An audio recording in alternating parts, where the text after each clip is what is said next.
Ya, intinya saya melapor kepada beliau mengenai masalah yang memang saya dikasih tugas yang rutin oleh beliau untuk menjaga inflasi di daerah, dan saya melaporkan bahwa inflasi kita di angka year on year-nya 2,86%, tapi year to date-nya 2,1%, artinya cukup terkendali baik, ya. Terutama sektor pangan juga malah menjadi penyeimbang deflasi. Kemudian beras khususnya dari rapat kita minggu lalu, baru kali ini beras itu keluar dari urutan daftar pangan yang biasanya bermasalah. Beras sangat bagus. Ini ya daerah-daerah yang mengalami penurunan makin banyak, yang mengalami kenaikan hanya sedikit sekali, dan itu sudah di cover dengan baik saya kira oleh Menteri Pertanian Pak Amran sekaligus Kepala Badan Pangan Nasional, kemudian juga Bulog, ya, bekerjasama dengan teman-teman Pemda. Kemudian yang memang agak sedikit naik adalah bawang merah, cabai, kemudian sedikit telur ayam ras, ya. Nah, ini yang perlu untuk mensuplai terutama program MBG. Kemudian ada pendorong lain kenaikan, itu diantaranya lah harga emas, yang karena memang harga emas dunia naik. Ada situasi geopolitik, ada fenomena dedolarisasi misalnya, ya.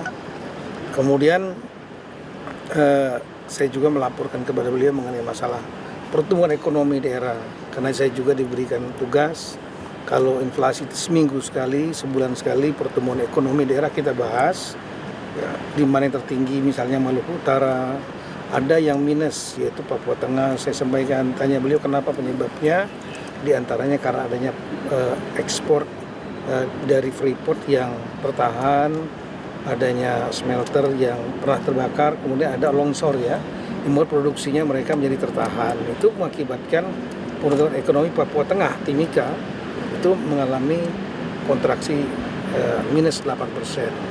Tapi ada daerah lain yang tinggi. Jadi saya sampaikan ada pembalance-nya. Kemudian saya juga melaporkan kepada beliau mengenai masalah realisasi pendapatan belanja. Ini kan sudah tanggal 24 November, ya. Jadi saya melapor data yang kemarin 23 November. Daerah-daerah ini pendapatannya sudah mencapai total semua 552 daerah, provinsi, kabupaten, kota, 38 provinsi, 98 kota, 416 kabupaten, itu rata-rata di angka 82-83%. Targetnya di atas 90% pendapatan. Kemudian belanjanya di angka lebih kurang 68%. Kita mendorong tentunya belanjanya ya di atas 75%, 80% gitu, supaya kalau beliau tanya kenapa masih apa ada daerah-daerah yang ada simpan di bank, ada totalnya lebih kurang 203 triliun dari seluruh gabungan provinsi kabupaten kota. Tapi ini terjadi karena satu, ya, kepala daerah ini banyak yang dilantiknya kan Februari 2025.